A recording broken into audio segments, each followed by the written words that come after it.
Oui, c'est important le parfum. C'est-à-dire, c'est ce qui reste de nos expériences. Durkheim, il parle de l'expérience du noumineux, hein, le noumen, c'est-à-dire ce qu'il appelle aussi les heures étoilées, expérience du sacré, mais ça peut être aussi une expérience terrifiante, hein, mais c'est quelque chose qui me sort complètement de ma vie ordinaire, en fait. Hein. Donc je suis saisi par une qualité complètement différente et qui transcende le quotidien, l'ordinaire.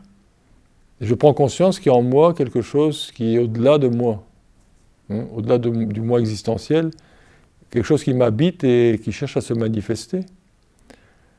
Voilà, donc ça, ce sont des cadeaux de la vie, des heures étoilées, et ça nous est donné, non pas pour les laisser sur le côté, mais au contraire, c'est une sorte de message qui nous dit, ben voilà, tu viens d'expérimenter d'une certaine manière ta nature essentielle, c'est un cadeau, et maintenant tu es invité à te mettre en marche, à te mettre en route, pour créer les conditions pour vivre dans cette intériorité-là. Hein? Le voile s'est ouvert, et il s'est refermé, mais il s'est ouvert. Donc maintenant, tu as vécu quelque chose, dont tu as une expérience, c'est ce qu'on appelle le parfum, dont parlait le Père Pascal dans son homélie. Voilà, ce parfum, Durkheim, il donne l'image du chien de chasse, n'est-ce pas, qui a repéré une piste et qui ne va plus lâcher la piste, hein, jusqu'à ce qu'il ait trouvé le gibier. Ben, c'est un peu ce qui nous est demandé, c'est que il ne faut pas croire que ces expériences-là, qui ne sont pas des expériences qu'on peut classer, mettre en statistique ou objectiver, on ne peut même pas en parler. On veut dire c'est difficile à transmettre. On ne peut pas parler du parfum, on ne peut pas parler de la beauté d'une fleur. On peut simplement inviter la personne à respirer le parfum pour qu'elle fasse elle-même l'expérience. C'est ce dont tu parlais tout à l'heure en propos du Christ, quand il dit aux disciples de Jean-Baptiste, venez et voyez, venez et respirez, hein, le parfum. Il ne peut pas expliquer le parfum. Hein. Les apôtres, ils sont là, ils se demandent d'où vient cette qualité d'être qui est là devant eux, qui s'appelle Jésus. Et le Christ, il ne peut pas leur communiquer ça verbalement. Il leur dit, venez, voyez, sentez, goûtez. Alors ils vont venir dans cette énergie du Christ, hein, parce que le texte dit qu'il demeure avec lui, hein, ce jour-là. Donc demeurer avec lui, c'est la méditation.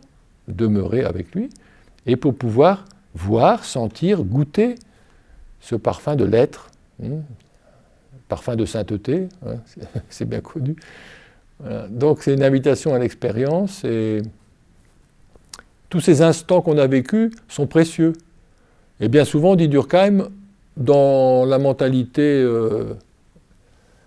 profane, on va dire, on dit oui, bon, ouais, enfin c'est peut-être ton imagination, ou alors, comme disait Durkheim, ça n'est que subjectif.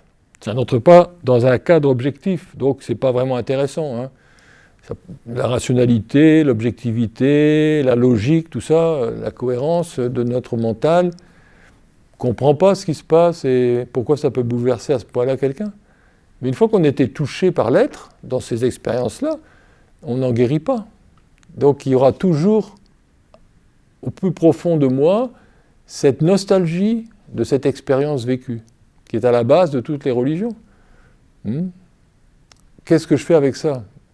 Il y a des personnes qui perdent des pédales hein, quand elles font des expériences trop fortes qui dépassent aussi leur capacité d'intégration. Mais en même temps, c'est à cela qu'il faut revenir, c'est-à-dire faire anamnèse, hein, comme on dit, c'est-à-dire se souvenir de ces expériences de lumière, de beauté, de paix, de calme, de quiétude, que nous avons eu la chance de faire, où nous avons été bouleversés par quelque chose qui est au-delà de notre vie ordinaire, d'expériences que nous dit Jean-Baptiste quand il dit « il y a quelqu'un au milieu de vous que vous ne connaissez pas ». Hein. Je ne suis pas digne de lier la courroie de ses sandales. Il ne parle pas seulement du Christ, de Jésus, il parle aussi de cette intériorité, de cette présence, cette source en nous. Et nous sommes invités à nous convertir, c'est-à-dire à cesser de nous perdre dans l'extériorité et prendre au sérieux, disait Durkheim, ces expériences, pour en faire un chemin de vie. Donc l'exercice, l'ascèse, la prière, la tradition, tout ça c'est une aide pour petit à petit intégrer cette nature essentielle, cet être essentiel qui est en nous, et qu'il prenne sa place. Ça ne veut pas dire que le moi existentiel va mourir, ça veut dire que le moi existentiel, il va se mettre au service de cette profondeur et devenir, comme il dit, un témoin dans l'existence de cette transcendance qui m'habite. Voilà, donc